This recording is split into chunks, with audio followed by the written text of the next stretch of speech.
Indeed, man. Listen, I don't know if it messed you up or not, Thomas, but I had to go back out in the live and start all over again because it was not going live on my channel. Okay, you can hear me though now, right? I can hear you Oh. now too, though. I had to switch laptops. I got to figure this out. My other laptop done. So I apologize for that, people, man. I hit the live button, and on my channel, it was not going live. It was still sitting, waiting on me. Yours went on just fine, but I had to end it because it wasn't going on mine, and I had to reschedule it for 7:45 and do it all over again. I don't know if it knocked you off or not. Yeah, I don't it, know if you it can did. It did, but it's okay. I'll you figure it can't set out. it up on the fly. You can't No, set it I up on the couldn't. I fly. could. I could try now, but I'm on my work laptop now, which works a lot better. So, but for the next time, it's all good. All right, man. Let me shout out the people front line, Kamira Fields, Akado, Joe Townsend, man. Yeah, man. Listen, this is a new series, man, that came about because KG gave me. You know what? Let me just let KG tell you.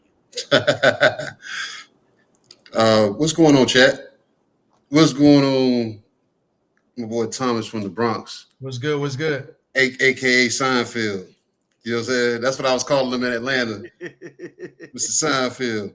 And then, uh, of course, my big brother, man. My big brother. You know what I'm saying? I ain't met his mother before. He ain't met my mother, but you know what I'm saying? Hey, that's my motherfucking brother right there.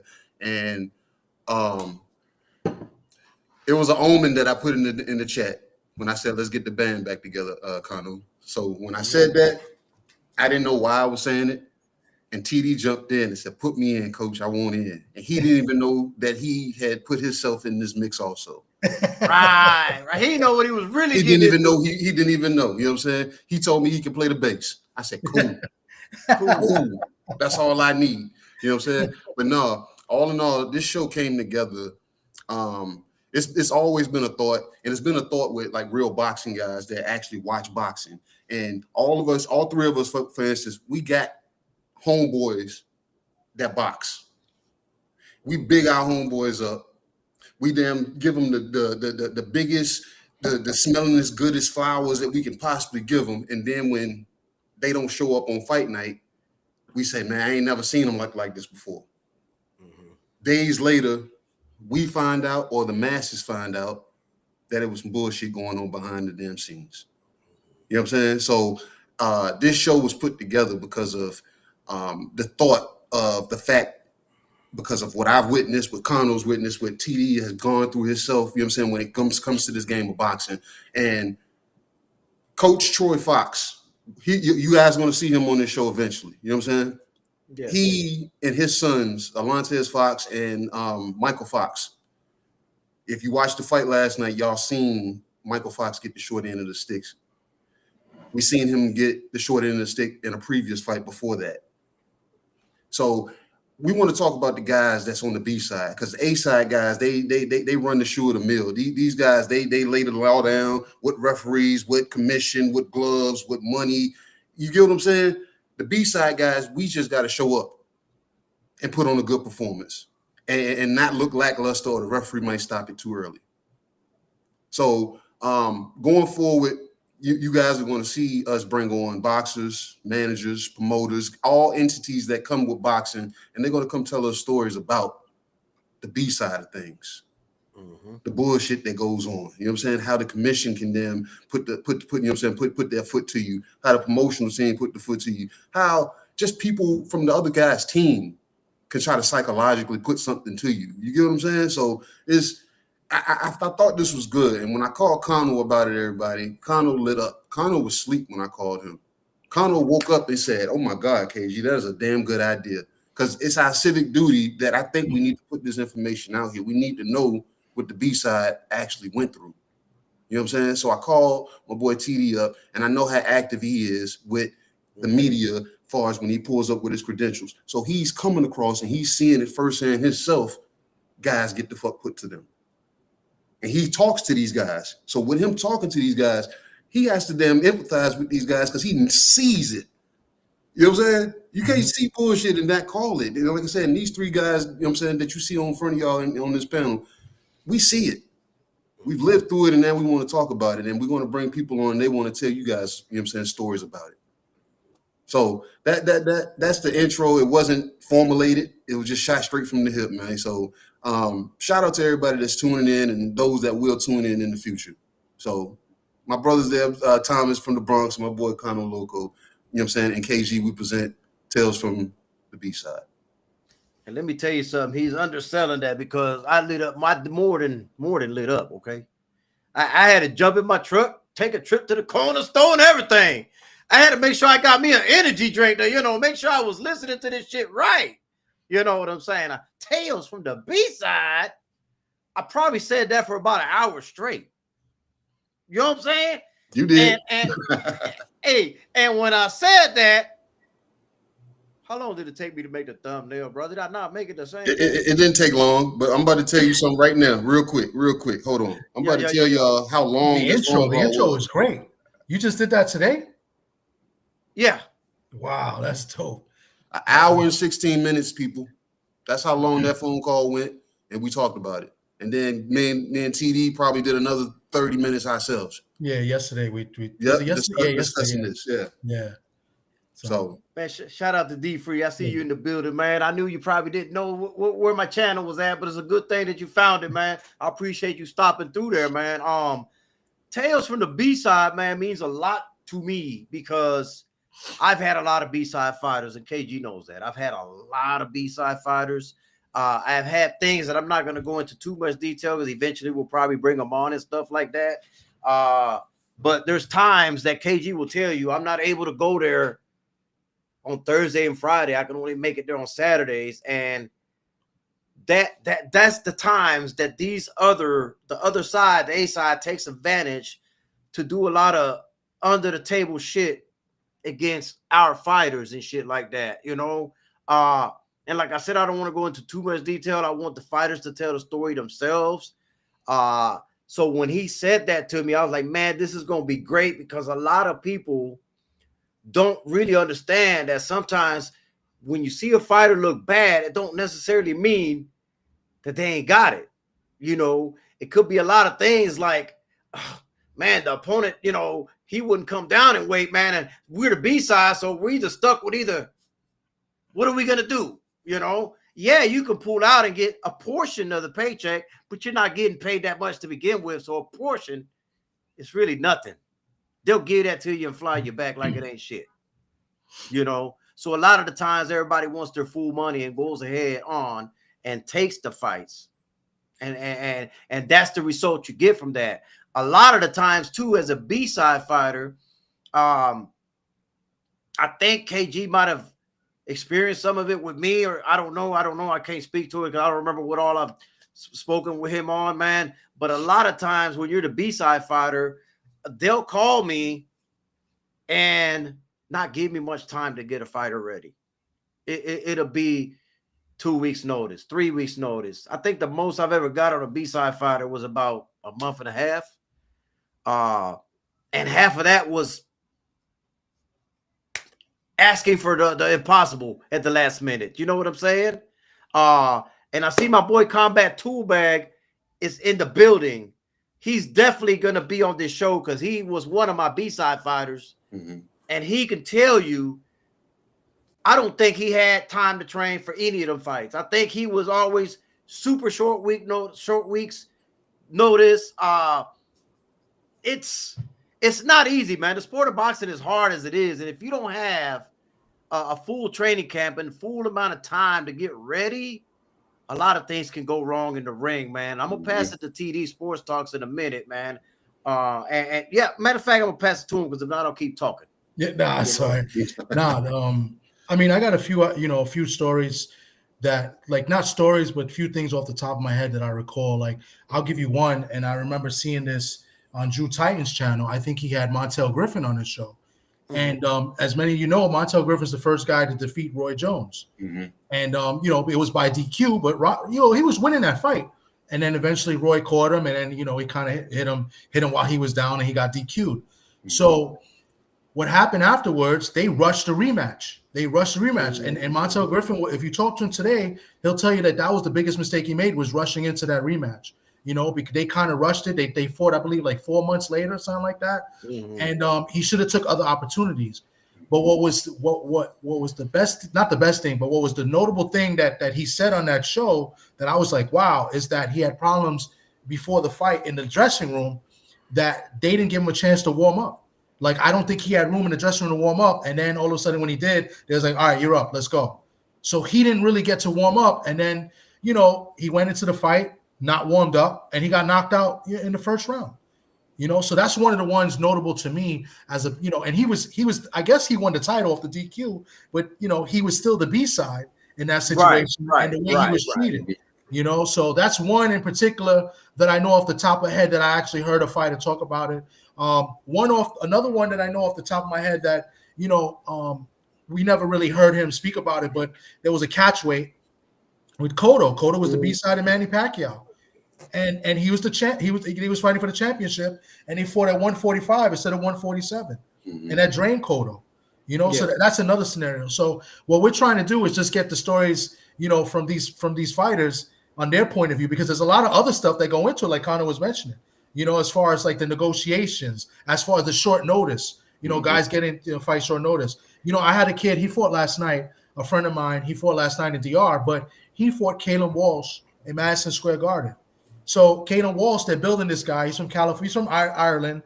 He trains in Big Bear with Freddie Roach, and they wanted to bring him to New York with the Irish crowd because the Irish fans support, and they look to get a fighter at his weight that can draw. And you know, BMILO from the Bronx, right? They got him, you know, of Dominican and I believe he's Ecuadorian descent. You know, he was able to sell tickets, and you know, it was not really short notice. They promoted the fight. But I watched the fight, and I thought the fight was really close. Not trying not to be biased aside, you know, I thought he should have been credited with a couple of knockdowns, and you had the ref in there not count the knockdowns when Caden Walsh got hit a few times and his, you know, hand touching the floor, and you know, and then when they read the scorecards, it was a lopsided decision. So, you know, so I've seen it firsthand. It'll be nice. He might be one of the guys we could get up here and speak as well. So, as well as definitely. Manager who Kano knows as well. His manager is another one. You know, Ricardo. He manages a lot of guys that are the B side as well, and he's got stories as well. So that's what we want to kind of present, you know, their point of view as how the boxing business, you know, can be really, really dirty. You know, the business is really dirty. And just so y'all know, we will have boxers on here. Today was like the premiere, like the debut of this show. So we kind of just wanted to introduce the show, the concept, and what we're about to do with this. It's like Combat Two Bag. I'm glad he's in the chat, man, because I don't think that if you watch his pro fights, you would think that he couldn't fight, and that's the furthest thing from the truth. If anything, I would always look at Combat Two Bag and say, "Damn, you did this in the gym, and it's not showing up in the ring." It was one of those situations. Now, I don't know if it was the short notice or what all went into that. It was a short notice, Conor. It was a short notice, Conor, because you can't, like I said, look, the vouch for Combat Two Bag, the kid can punch. The kid knows damn boxing. He knows the science of it. But everybody, you can't throw them in the clutch. You know what I'm saying? Especially when you got a referee throwing the fighter referee officiate meeting, and they're giving you the lay of the land, and you finding out, you like, damn, there's no trial and error with me. I can't have no hiccups. You get what I'm saying? So that's psychologically already not in your favor. Being questioned about weight, living situations. Like the living situations, because I guarantee the B side wasn't in the same hotel as the A side. No. You get what I'm saying? So living arrangements, you know what I'm saying? It's just it's not what it is. Things are promised, and then you got to wait in line to be given what was promised, and then it felt like you're almost begging for certain things. So, like I said, I can vouch for, you know what I'm saying, Combat Two Bag, because I was there for one of his fights, and I seen how these guys, they weren't the worst. The promotional team, they weren't the worst, because I've been around worse, but you can still see the sliminess on these guys. You can feel it. You know what I'm saying? Everything was rushed. Everything. All right, hey, what's going on? And it wasn't on schedule as far as production. It was just rushed, you know what I'm saying, on their accord. So, like I said, it's ugly, man. Ugly. Yeah, and I didn't want to. And let me tell y'all something. Combat Two Bag still wanted me to get him fights, and I said no, because I did not want that on my conscience. You know, I took a chance with him because, like KG said, yo, he could crack. He could crack. If he'd have landed one of those right hands on any one of them, it was game over. And I was banking on that at first. You know, I'm like, let me see, man. He might can get that, he might get that right hand in. And, we can upset the apple cart and shit like that. And then we can start controlling a little bit of what's going on, man. But the way it kept happening and happening, I said, no. So I sat him down and I said, look, man, I said, I'm going to be honest with you, man. I love you like a brother. I would rather you, hold on. Let me get Prize Fighter. I see you in the building. Let me moderate him right away. Prize Fighter TV. Yo, that's my guy right there, man. That is my guy. I've been waiting on him to come on here so I can wrench him up, man. What I did with him, I'm going to give y'all this little story, right? What I did with him, I said, look, you don't have to leave boxing completely. You have a boxing brain on you. Use it to train other fighters. Use it to help the other fighters. Find you a gym where you can work out of. That way you don't have to be away from the game altogether, man. I said, I'd rather you do that than them keep giving you the short end of the stick and keep putting you in the situations that I didn't even feel comfortable with. You know what I'm saying? I didn't feel comfortable with. And I did not want to see that happen to him no more. But the man can crack. The man can, listen, you can't blame me for wanting to throw him in there because I felt if he landed, I'm put like this, man. There's on his pro debut, after he fought, I had a very, very respectable trainer come up to me and said, man, if I can grab that guy and have him full time, I could do something with that motherfucker. I could do something with that motherfucker. But, Combat Tool Bag lives in the Pennsylvania area, and this specific trainer I'm talking about, lives in Florida. So couldn't make that happen. But that man wanted him. He wanted to work with him. That's then me and KG had a fighter that knocked the other guy down. They didn't count it as a knockdown. Yeah. And immediately after that, the minute something happens with our guy, they wave it. Our guy got pushed in the shoulder. He didn't get punched in the face. He got punched in the shoulder. They wave it. Why? Why? Because they didn't want their A side. They didn't want their, favorite to take that loss. Ooh, wait a minute. He got hit. Wave. First chance they got, they waved. First chance. Kano, I can't stand that lady every time I see her. Because the thing is, not just that fight. Every fight that I see her in, she's questionable. Yes. She's very, very suspect in every fight. And I'm like, she's too new in the game for that not to be exposed already. Somebody needs to call her on that. You gotta grow into almost your elder ages where you turn incompetent. But she's too young in the game. I've seen this lady at amateur showcases that I was at with her blue book getting checked off, being supervised by the commission and everything. Because I've been there. Because like I said, I can go the route of refereeing if I chose to, because I have that book also. So when I see it, you be like, Kano had to tell me in my ear. Kano had to tell me in my ear, said, hey, KG, kindly turn it down a little bit, because he said they will damn snatch your license. What state was he ready to jump up on the apron? What state is she referencing? That was Florida. In Florida. Wow. That was Florida. Let me tell y'all. So I'm glad he brought that up. That's the reason I didn't make that big of a fuss, Thomas.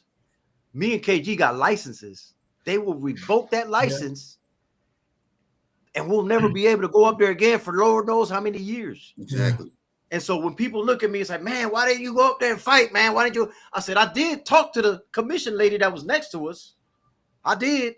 I said, yo, what was that? I mean, I just couldn't get out of pocket with it. You know what I'm saying? I can't get like that. Yo, I need my license. You know what I'm saying?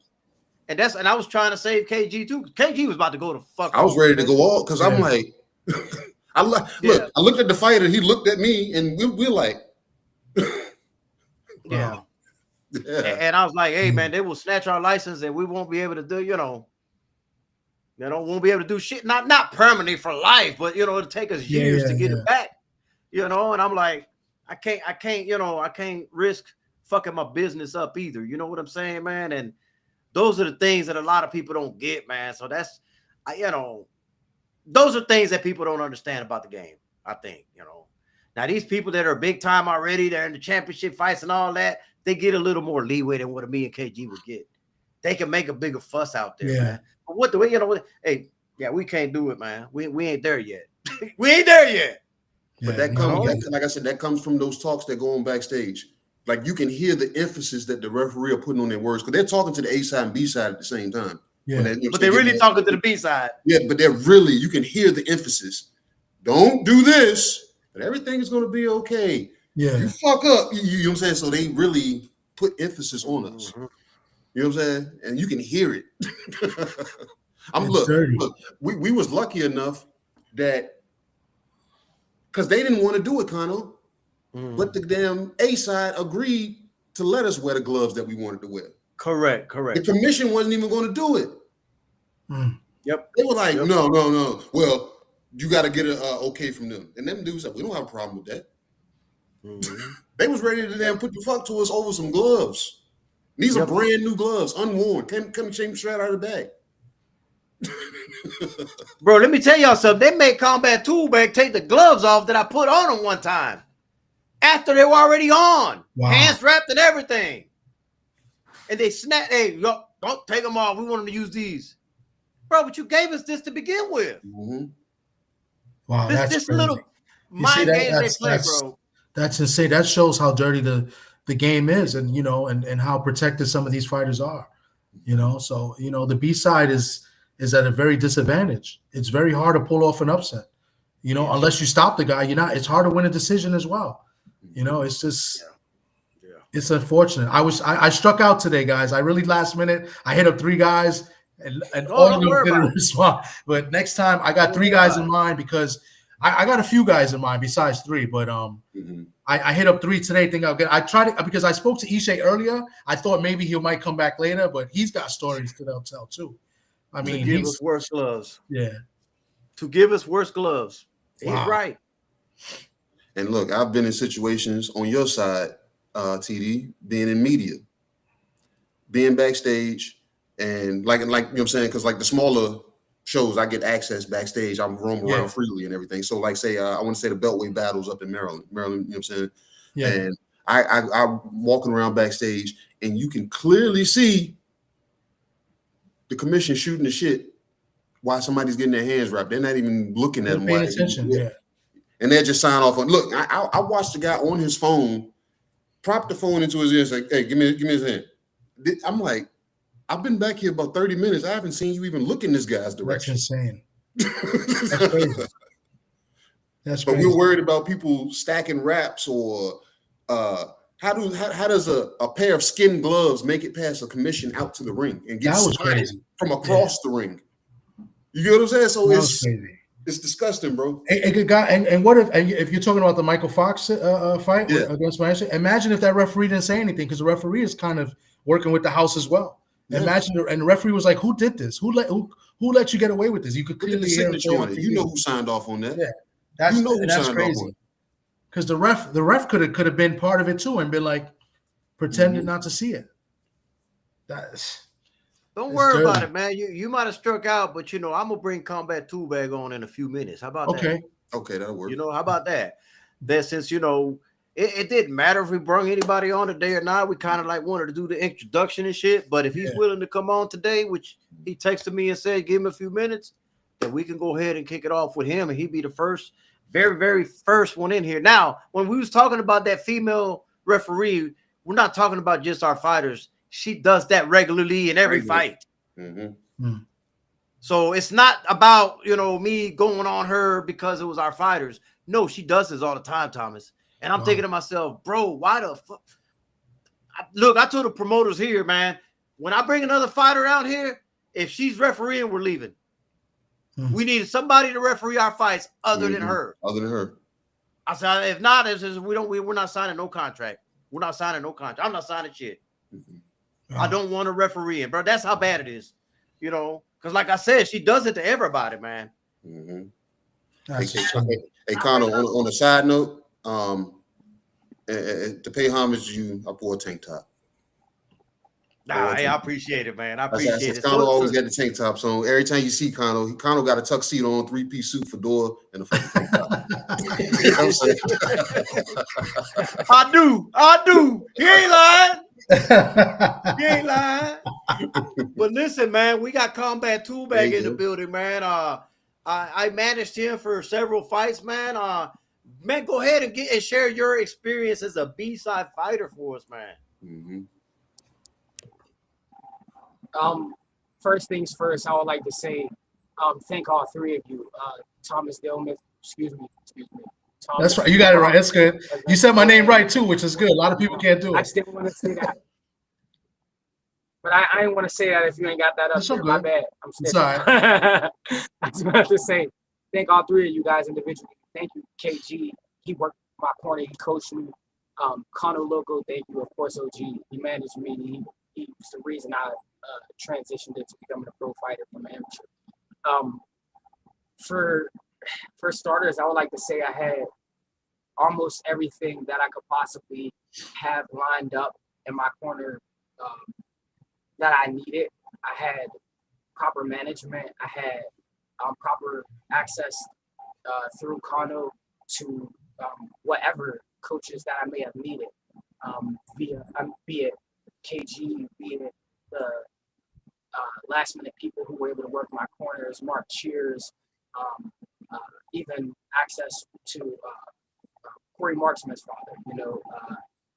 I like to say it was, again, a time thing. It was being the B side. It was every variable that you could possibly do to toy with the fighter's psychology or any standard means of evening the board. They would try to shuffle that deck. They would try to slant it into their favor as best they can. So even for the debut, like when we first debuted, they were playing around with the hotel. Like we jumped through as many hoops as fucking Sonic for the license. Like, I mean, more than the standard pro fighter. When it came time to warm up or warm up even walkout songs, they would change our walkout songs, play them in reverse. Wow, any random wow element you can think of or variable you could think of, they could tweak to mess with you, they would. And not to derail from the question, but I think I know the female ref y'all were talking about, that she had like extremely long dreadlocks. Like all the way down to she's the one who stopped the one. Stopped my second with Nunez. She stopped my second fight when you were in the corner in Kano. Yeah. And you weren't even hurt. That was where right. We no knockdowns that fight. No knockdowns whatsoever. I got caught with a good straight right, but it wasn't like my legs didn't wobble. I backed up a little bit, but we were there. We were there to rumble. I was just Can I intervene on that? Can I intervene on that, man? That first round was super competitive, that people thought that Combat Toolbag won that first round. I think that's what dictated what happened in the second round. But go ahead. I think you're onto something there, because when we reviewed that second fight countless times, KT was part of that, because I think you refed the third fight, and of the 6 fights that I had, and that was one of the ones where you were like, if you didn't let off the gas here, if you continued to follow up as opposed to just setting the table, if you ate the organs, setting the table is jabs, is working your way in, but eating the organs is everything but the jab, the power shots, right? And but while I'm here, I would like to say performance anxiety has a massive role on, because there's a lot of B-side fighters that we've seen step up and against all odds make shit happen, right? Stop people, fight all 12 rounds. I say where I folded was I didn't know me as well as I thought I knew me. So I got diagnosed with borderline personality disorder. And when I was going into the ring, I knew something was a little off with me going in there, but it wasn't the borderline personality disorder. When I went home to like reference, like I call him a boxing advisor. His name is Jones. He wouldn't mind me telling y'all. But he was like, that's performance anxiety by definition. You're not showing who you are in that ring under them lights. Something is happening internally outside of the variables that we explore and will explore. If something is happening with you internally, you're fighting a bigger opponent than the person that's in front of you. You're at war with yourself, right? My own will wasn't in tune with my technical ability. So to say the least, I would like to say those variables are very important and do dictate a lot of careers, outcomes, fights. In my case, with the team I had, because I had such solid support system, the LDBC, Condo Loco, KG.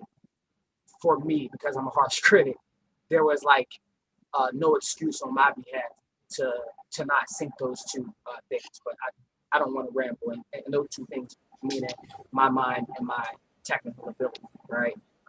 So just knowing me inward and outward. Thomas, let me tell you another thing. That's kind of, in a nutshell, what my. Let me tell you another thing that happened, Thomas, and KG probably knew this already, but Thomas, since you're new to the whole situation, that pro debut was supposed to be a different opponent. They changed the opponent when he arrived to Florida. Wow. So like days before the fight. Yes. Jesus. And the weight class 3 times. So it was supposed to be 115. It went to 118, and then the day before the weigh-in, it was 122. So it was hilarious, but we were ready for whatever. And in a situation like that, could you complain to somebody, or is it just like on y'all because y'all accepted it? Well, the thing about it was, Thomas, that's partially on me, but what I do as a manager is I ask the fighter. I'm not going to go against what the fighter wants to do. If it was up to me, I was going to call it off. Okay. We was going to go home. We was going to fucking go home. Mm-hmm. And Combat Two-Bag was like, man, come on, man. This is a dream of mine. I want to finally debut and blah, blah, blah, So I said, okay, if that's what you want to go, I'm going to back you. I said, but I don't like none of this shit. And then they started doing the shit with the gloves, and I was like, bro. Combat said, fuck it, let's rock, let's roll. So I got to respect, and that's why I tell people, when I tell people that the fighter dictates what they're going to do, I really mean that. Like, these fighters that are hiding behind this other managers saying, oh, my management could get, no, you got to tell your manager what you want. Yeah. They work for you. Mm-hmm. If they're not fighting, you're not getting paid. Yeah. You know what I'm saying? So they work for you. I work for Combat Toolbag. So if he says, Conor, I'm fighting, then fuck, we're fighting, I guess. I can't tell that man no. He's the boss at that moment. So, and another question, so let's say you guys did not, go through with the fight. Does the promotion, do they the ones that book you at the hotels and stuff like that, or you guys come out of pocket for everything? Right. No, they pay. They book everything. Okay, I'm just curious. That's written into the contract. Yes, as far as the arrangements and stuff like that. Well, since you bring that up, man, this is the things that I look for, man, in a contract, okay, when I'm negotiating a fight. Hotel, food, travel. Those 3 things are a must. Okay. If we don't have hotel, food, and travel, we ain't got no fight. I don't give a fuck. I don't give a fuck how much you pay. And I've gotten a phone call from Kano on 2 different occasions and says, if that motherfucker get on the scale and he's anything over this, snatch that motherfucker by that. Because I was told to snatch you if the damn shit went over. I was told to snatch if they got, you know what I'm saying? And both y'all came in professional, both on weight, but both y'all fighters had some fishy shit going on. That's crazy. That's crazy. Yes. And not to interject, but to that point, my experience with KG and with what Conor was saying, again about how they play with things. They didn't. I'm sorry. What specifically where you reference it, Conor? Because the very first pro debut, man, was the one that they changed the opponent when you first got down here. The very first fight. Mm-hmm. No. That's what it was. It was hotel flights. It was the things that's extra on contracts. KG had to drive up. They wouldn't cover the drove flight. all the way to Buffalo, TD. They Wow. wasn't trying to cover rooms for the coach. We had to share rooms because, and I love KJ. It wasn't like we ain't sharing a space, you know. But the coach should be entitled to his own flight ticket. He should be entitled to his own hotel space. He should be entitled to information ahead of time, just like they would play with giving certain information to us in a timely fashion because they knew would be a time gap in communication between us and Connor. Little things like that. Hey, that was on me, but I wired KG the money to make it up there. I wired him money. Yeah, he sent me the bread to get the rental and everything. And I was like, I got to take the trip. And I took the trip all the way. Look, I took the trip, TD, all the way through New York to where I started seeing signs that say, we accept Canadian currency. I was So what the hell am I? Jesus. And that one right there, the reason I went ahead and forked out the money because that one was on me. I missed that one that time. That negotiation, I missed a few things, Thomas. We're human. We're gonna miss things sometimes. Yeah. And I was like, well, shit, that's on me, man. I'll just wire him the money. So I wired him the money out of my own pocket. You know, so I lost money that fight, but hey, that's who I am. I'm not gonna leave nobody hanging. It's just what it is. Yeah. No, I'm just curious. I want to ask these questions because I think these are questions that, you know, so we can learn like how the business works and how certain situations, you know, work, you know, as far as, you know, getting fights and, you know, what a fighter, especially on the B side, has to go through in order to make these fights, you know. So yeah. See, I take responsibility for my part, man. If I fuck up on negotiations, I'm gonna fork out the money. And like I said, and that's the accountability side that we know that we can take. But we can't speak for the latter. These guys, you like I said, I've been back there with the commission, and the commission. Look, fighters got their little pocket too, because I've seen a fighter go up to the commissioner, one of the guys on the commission, and say, "Hey, how do I get out of this fight?" I was like, "Damn, you're bold enough to just go to the man and ask him, how do I get out of this fight?" Wow. So certain commissions, like I said, you can see the sliminess, but then there's others. They'll let you know the inside of what's going on. Like I'm kind of juiced in with the Beltway battles up there with, you know what I'm saying, with Bishop Promotions and everything. So that commission, the whole Maryland commission, Virginia, up in Northern Virginia, that area, those guys will find me and say, "Hey, you know, this guy didn't make weight." I'll be like, "Oh shit." You know what I'm saying? I didn't even know that. So they would let me in, but you can see it, like the way I move. And TD, I tell you the same thing, bro. If we link up, if you come down, I know you're not coming to the Keyshawn fight, but if we link up and we do this media thing, the words that was given to me, do things till somebody tell you no. And when somebody tells you no, you tell them, I didn't know I couldn't do that. Wow. That's how I've been able to be in so many rooms backstage where I shouldn't be. And I'm standing there like a fly on the wall. Don't nobody see me. Don't nobody see me. Hey, are you supposed to be back here? I'm like, I didn't know where am I? I didn't know I wasn't supposed to be back here. And I got 15, 20 minutes of daggone content. You know what I'm saying? Just recording, seeing the dumb shit. Seeing how in the B side, they're being held under a microscope. A side, people just walking by all willy-nilly like there's nothing going on. Like I said, bro, and I've seen that on several occasions. Commission's back there on the phone, chopping it over somebody. Yeah. He looks, let me sign that. You not seen this man wrap this man gloves, and I've seen some questionable hand wraps in that process.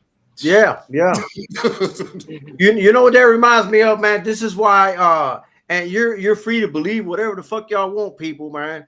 But this is why when they were talking about the Tyson Fury situation and people were saying it's impossible, I'm like, bullshit. It is very possible. If you've seen what we've seen, you know how easy that is. Yeah. You know how easy it is to cheat. Yeah. Shit, I've seen motherfuckers not even be looking and have somebody else sign the hand wraps. And the commission ain't even look at the motherfucking hand wraps. So don't tell me that it can't happen. This is why I'm like, yo, what do y'all mean a narrative? Have y'all been to these? Have y'all worked in boxing like I have? Have y'all seen behind the scenes like I have? And I'm not talking about media, not knocking the media, because I sometimes go out and do a little media work. I don't like to, but sometimes I do it. I'm talking about actually being involved in the process and seeing this shit happen. Thomas, it happens, man. No, I believe you. I believe you because I've heard the stories. And I'm like, wow, for real? And it's like, you take a man for his word, and you believe it. Like, why would somebody make that up in the first place? But then you hear other stories and you're like, if it happened to this guy, then this could have happened to that guy. You know what I'm saying? So I definitely believable. And I think this show is going to be good for that. And like the more people get up and explain and tell the stories, the more educated other people can be, about the process and what really happens to some of these fighters, especially the guys that are not promoted by the big promotions. How did Maestre make it? How did Maestre make it from the hand wraps to the ring walk all the way to the ring with skin gloves? How? How did that happen? That's crazy. If it wasn't for Michael Fox's dad, they wouldn't have even caught it. They saw it from across the ring. Yeah. This man had his hands in people's hands. They put signatures on tapes to let them know, hey, okay, that's good. I remember when I taped Combat 2 Bag's gloves up. They told me I had to retape them because I had tied the knot. The knot was on top. No, not you. Yeah. It was that I did that with. I end up taping the knot on top instead of underneath. Yeah. You caught that. You caught that. And that wouldn't have hindered anything because that would have been taped completely down. So yeah. That's crazy. Yeah, and then you got the judges. The judges are in the pockets as well. Oh, in that fight, you had that Gloria Martinez score the fight 117-110. If that fight was way close, and I mean Fox, let's not say close. Fox clearly won, but you gave Maestri 9 rounds? Mm-hmm. Like 117-110 because he got dropped. Yeah, that's insane. That's crazy. I heard last night he knocked the guy down, knocked Boychuk down, and they didn't call it a knockdown. They didn't call it a knockdown from what I read. I haven't, so I can't speak on that fight, but from what I've read and from a couple people saying already, I saw it. I finally saw it today. That was a knockdown. Now the problem is they wanted to call it a damn slip because it was a jab that he hit him with. It doesn't matter. It's still a knockdown. A punch is a punch. A punch landed. The rule to a knockdown is if a punch lands and you go down, I don't care if you was off balance when he hit you with that jab. That's a knockdown. The same thing. It's the same thing that happened to Maiello. And I don't know if Drew's in the chat. Drew was there at that fight with us in the Garden. And Maiello hit Kalen Walsh to the body a couple times. And he went down and his whole arm went straight down and it hit the floor. By rule, you can't touch the floor. No, that's a knockdown. And he did that numerous times in the late because he was tired. He was tired. That was the toughest fight Kalen Walsh ever's been in, and he was tired and worn out. And then what's crazy, in the last round of that fight, they scored a knockdown, and it should have been a trip. So he tried to make up for it. So in the last round, he gets a knockdown on kind of like a trip or a slip, and they kind of made up. But he touched the glove more than one time in like the 8th and 9th round. It was crazy. And we were screaming at the ref, and it was the same ref in the Tank fight. Everybody's favorite ref that makes all those facial expressions. The same ref in the it was him. So, even the so-called best refs, they could be on the take as well. So that's proven. By the way, man. Steve Willis was a good guy. This is Michelangelo Turner. Okay, for those of y'all don't know, because I know Michelangelo Turner. That's what his box rex is. Yeah. I know his name. But hey, man. I'm glad that you came on, though, man, on Combat Tool Bag and gave some of the story about it, man. A lot of people, I don't want to bring up a lot of old shit, but a lot of people didn't understand what was going on. I've been accused of a lot of shit, Combat Tool Bag, and, it kind of, bothers me that people would think that when I give everything to, to everybody that I work with. But can I say this? I don't mean to interject. I would say, look, when you asked me to give a recap, I stopped because we were talking the experience of B-side boxers. My experience in boxing overall, come on now. Like, I was an amateur boxer. I was a pro boxer. I'm a coach currently. I currently coach for the UFC gym. I started the after-school program that's with the library, and we're in renegotiations for a possibly year-round funded program. Like, we're doing big things. I mean, I coached 2 kids to the Junior Olympics. Like, my skill set is there. It was my angst, that performance anxiety when I was in there, and that pressure that you guys will explore when you're discussing the experiences of B-side boxers, all of the different elements and variables that make up fight night, not just fight camp.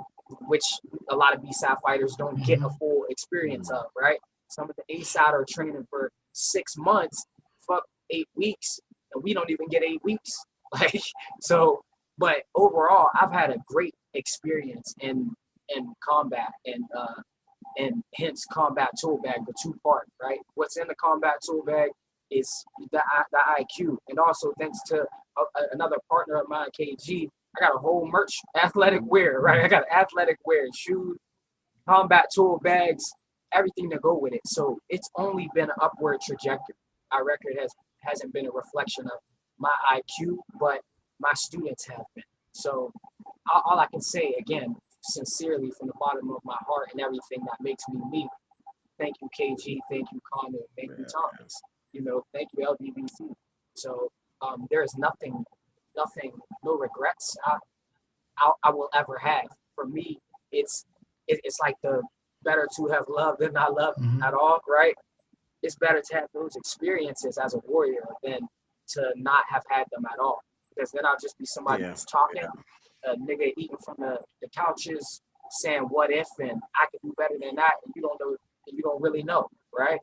But people like you guys who have experienced different aspects of the world of boxing are true boxing insiders and can understand tales from the man. Hey, by the way, we had a lot of great experiences, man.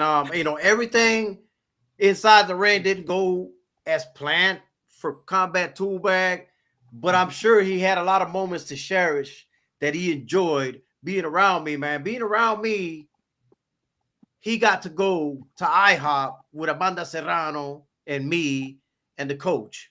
You know, we all went to IHOP. We all went in the same vehicle. This ain't no, we're at the venue, you know. This ain't no, we're at the venue and we're seeing each other. No, we actually outside of the venue on off time, you know, catching an Uber for all of us, going together to an IHOP, sitting down in an IHOP, and Amanda Serrano paying for everybody's meal. You remember that? Having real boxing insight and boxing conversations on management and fighting and leveling up from here.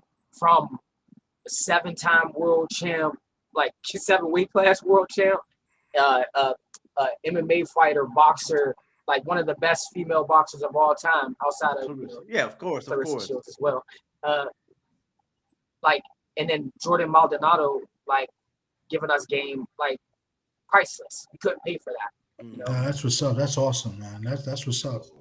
You know, I mean, this is. I mean, the reason when KG spoke to me about this, you know, once again, this is educational purposes, right? You know, it's to get it out there, to let people know what's going on in sport boxing. It's a different concept. Like, yeah, we talk about the fights, we talk about the fighters, but you know, we want to build up the fighters as well and build up the sport, but then as well give an education and just spread knowledge. You know what I'm saying? Because I don't know everything, and that's why I go to a lot of different channels. I go to channels to learn.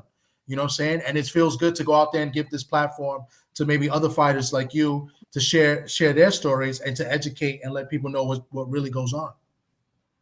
Yeah, man. I am so glad that you actually took my advice, man, and to go into training people. And I told you, there's not, you know, you can still be involved in the sport. Right. And I'm so happy and proud of you, man. And I'm even scale it higher than I'm not limited by the limitations of my body. Quick update. Tore my Achilles at work. So going into surgery on Thursday. But so I'm not limited by my body, right? And even I was getting them crazy thoughts like maybe I can fight. I'm sparring, I'm training, but this was another sign. I'm like, no, I'm a teacher, I'm a coach. I'm gonna sit my ass down somewhere, right? I did want to say, shameless plug. So Combat Tool Bag is the name of me as a fighter. I'm no longer a fighter, right? But my channel is MAO. That's Michelangelo Observatory. MAOXAOA. That's the art of adaptation. That's my style of boxing. So MAOXAOA. That's me in the chat. I've kind of been steering clear of the chat. I've been going through some things personally, a lot of family. Yeah. I'm back. Bro, you know, this is just it's pretty dope. It's pretty dope. Yeah. It's pretty dope that the debut show had to be with my debut guy, right? You know, Hey.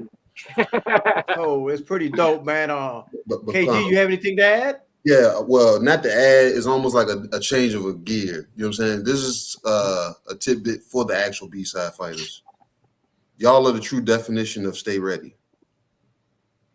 Y'all have to be. Yeah. Because y'all understand. I know fighters that I know personally that stay in shape because they know they're going to be standby. You get what I'm saying? So as a fighter, I understand the fighter's lifestyle. You might not know where you're going to train at tomorrow. You might not know where you're going to sleep tomorrow. You get what I'm saying? You might not know where you're going to eat. So I understand the lifestyle of a fighter. But once you get in and you get some support or you're able to find a favor, work that bitch to the bone. Because when you get that phone call, you know what I'm saying? They're not going to care if you had 6 to 8 weeks to train. They're looking for a heel to get stumped on. That's what they're looking for. So your objective is to stay ready, because if you show up and upset the apple cart, you turn into what was the guy, Villa, that beat Speedy Rashidi. We was like, how the hell did that happen? And Boots, you know what I'm saying, gave Boots a tailor-made fight to beat up on. Like I said, so it's your job to stay ready, and you need to treat every outing as an away game.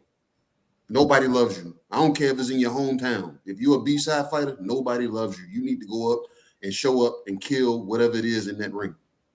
I do that. I got guys now. I take them around to different gyms on purpose because I want to see their temperament in different gyms. And I want you to have the same one when you step in this gym. When I pull up to that one, the one that's 2 hours away, the one that's them by the beach. You get what I'm saying? I want you to show up and I need you to leave your name there. I don't want it to be forgotten. I need you to stump on anybody they put you in there with. I'm not saying go in there and try to blast everybody away, but if you feel and you can see that these dudes don't know you and you're foreign to them, they're going to try to kill you because you're a foreign face in their gym. You can't walk into their gym and walk out unscathed. So that mentality has to make it all the way to the ring. And Combat 2 Bad, that anxiety shit, that is real. That is real. And you were the victim of what 99.9% of most pro debut fighters don't get. You were under the lights.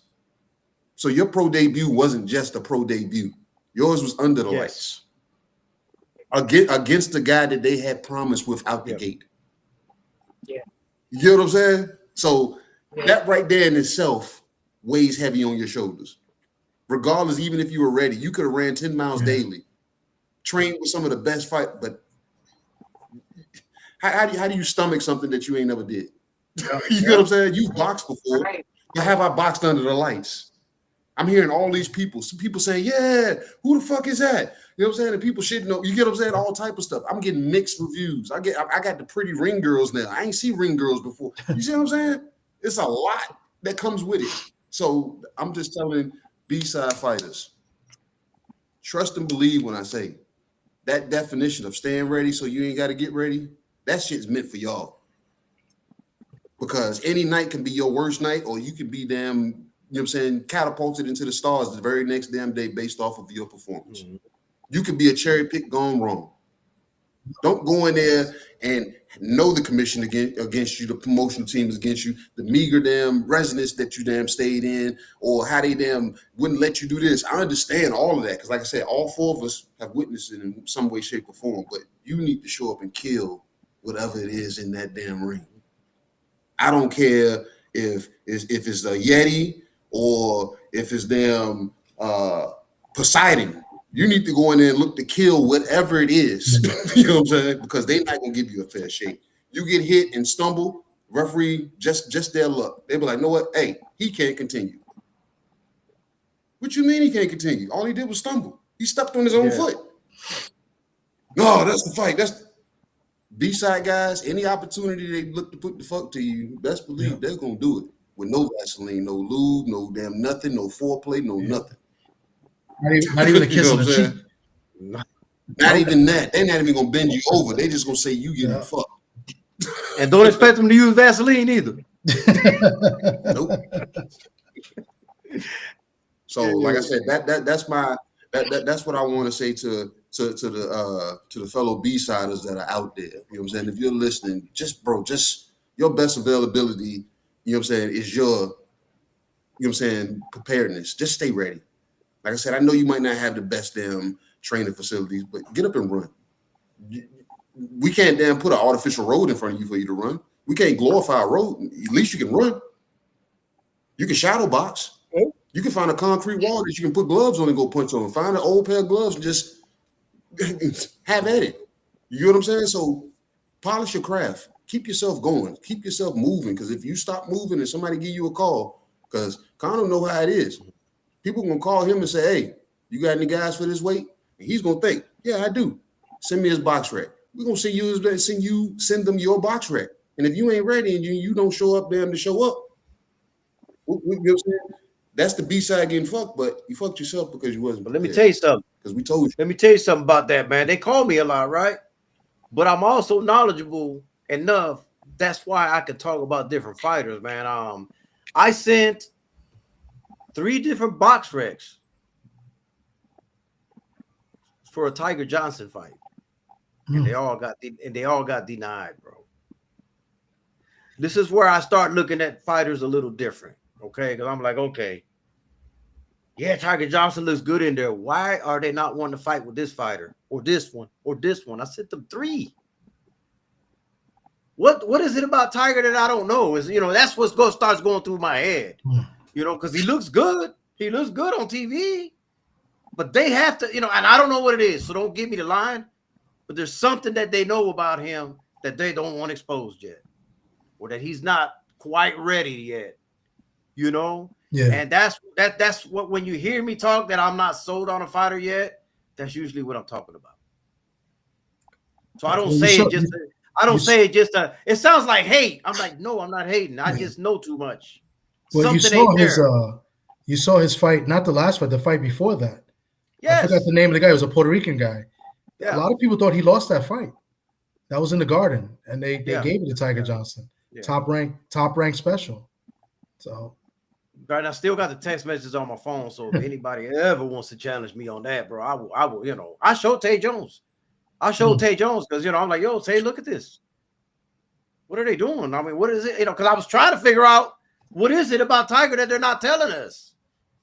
What am I not seeing? You know what I'm saying? So when I say I'm not sold on a fighter, it's usually based on my experience sending box wrecks to them and seeing the type of fighters that they're rejecting because they're looking for a specific style of fighter. Yeah. See, Kano, the whole damn time when they had those kids together, you know what I'm saying, the whole Olympic team together, I thought Tiger Johnson was just getting the short end of the stick. Because I was like, why does Tiger look like he's fighting the toughest fights? I don't think they were tough fights now, what you saying there. I think he just has plateaued at a certain level, and that's what we're going to get from him. I'm thinking he's in with tough fights. I said, maybe somebody at top rank don't like him or something. Why is he getting the tough fights? Troy is damn blowing through his guys.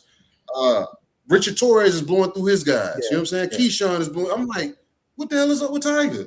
He might be struggling with the weight if you think, because he just moved up. So yeah, he's now, his last fight is at 147. So it might be. Well, like I said, I don't know what it is. I just know I send certain type of fighters and they just reject them, and it makes me question everything. Then if it's one fighter I sent that's one thing. Yeah. But when I send you 3 different box wrecks and was getting ready to send a 4th one, then I thought about it. I'm like, man, they're similar fighters. They're gonna say no to that too.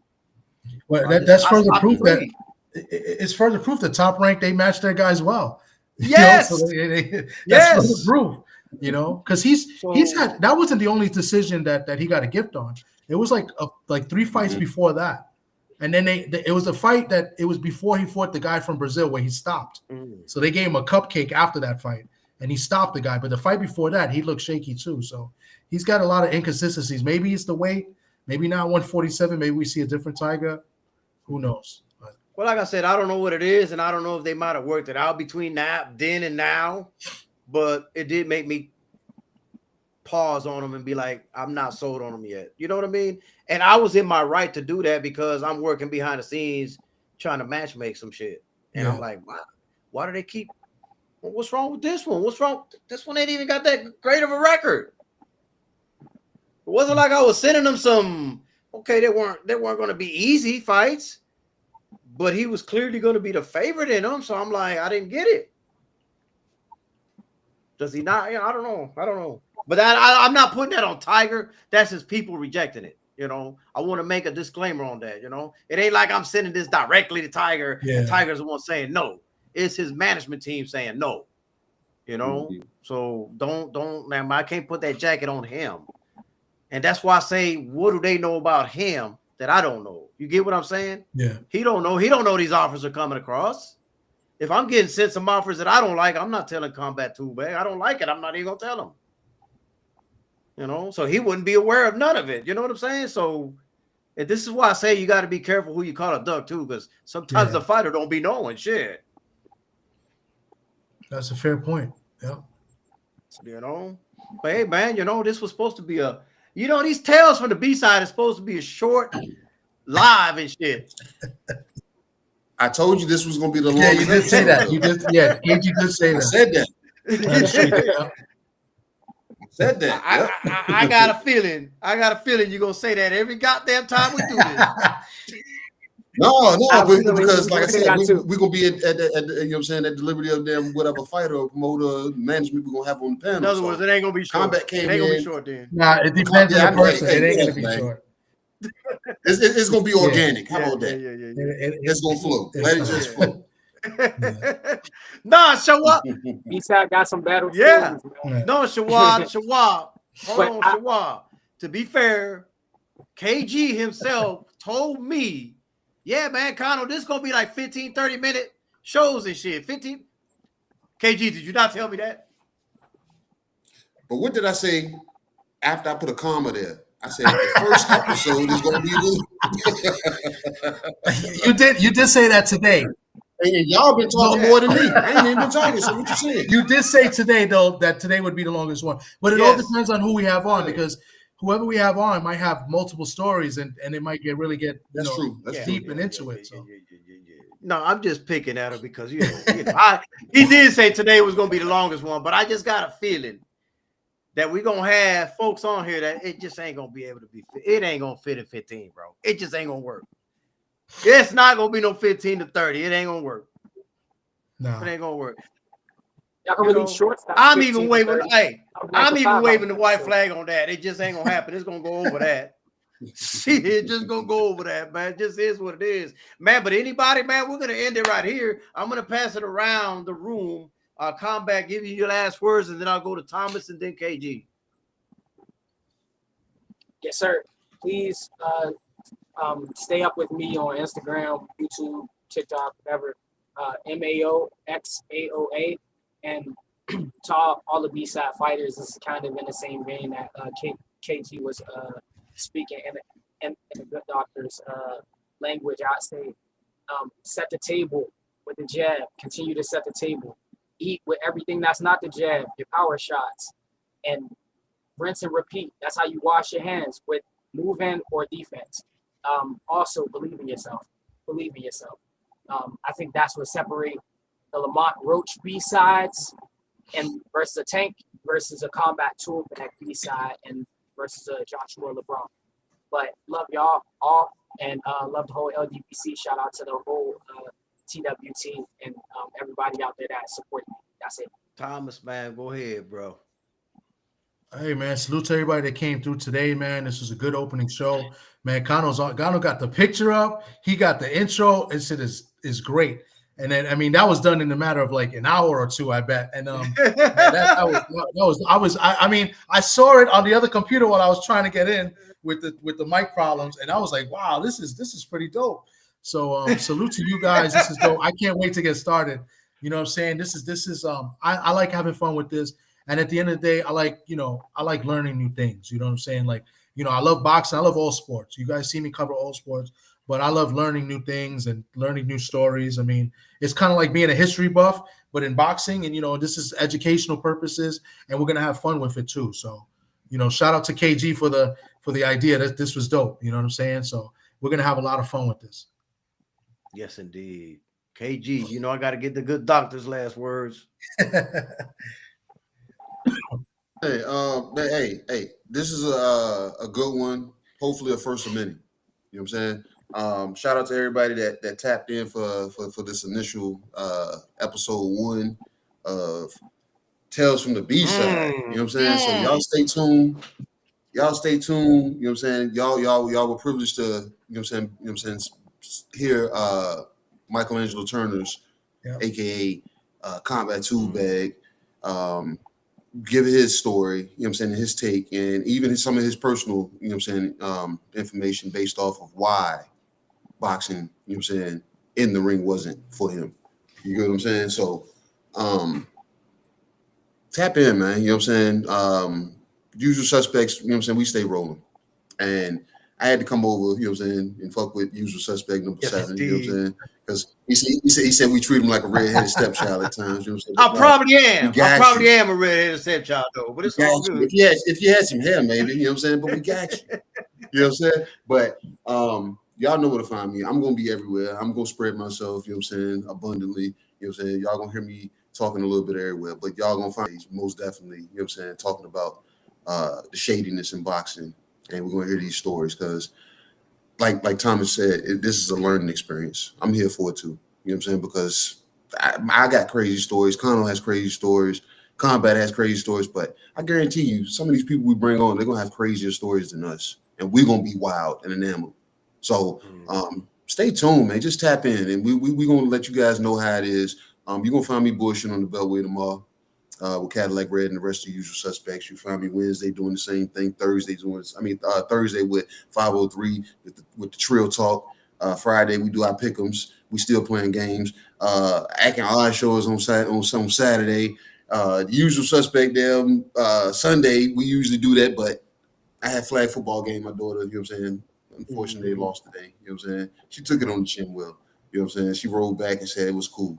So I got back in time. Conor, I got back with 7 minutes to spare before I jumped up. I had my that's what's up. Yeah, my laptop was already, you know what I'm saying, in the living room. All I had to do was set the lights up. I said, I'm here. You know what I'm saying? I said, know what? Before I hit the damn button, I said, shit, I gotta pay homage. I went to rip my shirt off, threw a tank top on. I said, no, and then only tank top would be right is the Usual Suspect damn Talib T. You know what I'm saying? Y'all see who's on it. Jack Johnson. You know what I'm saying? Came in as a B-side. He was treated as a B-side, and he beat everybody's ass as if he was the A-side, and he showed you that's what he was. So, like I said, shout out to all the B-sides out there, whoever you are, boxers, managers, promoters, fans of boxing, because they're B-side fans too. So, shout out to y'all, anybody listening. We'll see y'all next week, man. Man, shout out to Shawwa. She just said she just found your page and subscribed, Combat. So big shout out to her. She also makes content. I don't know if you know that. She's a real good content. She actually studies. Content. She actually studies, does film study. I can appreciate, you know what I'm saying, a woman doing that. And this is not like a gender thing, but I can appreciate a woman doing it because it's men that won't even bat an eye to do any studies. Yep. They just want to shoot from the hip and tell us about their fandom, how their fighter is going to win.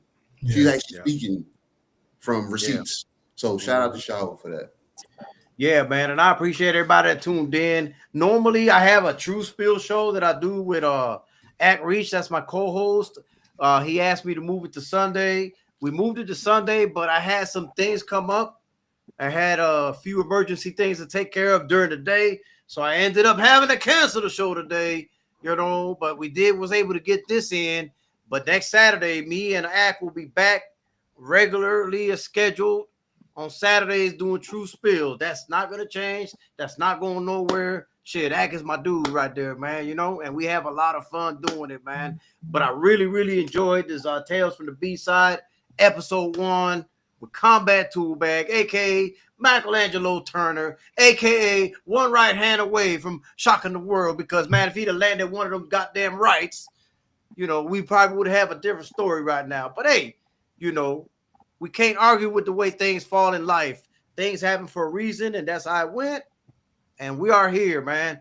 But big shout out to Thomas, man, for coming on here and do this with me. KG for the great idea, man. And as always, this is always brought to you by CO Management. That's my management company, by the way. DV Tracksuits. And big shout out to the mighty LDBC, man. Conor Local TV. Yo, man, we up out of here, man.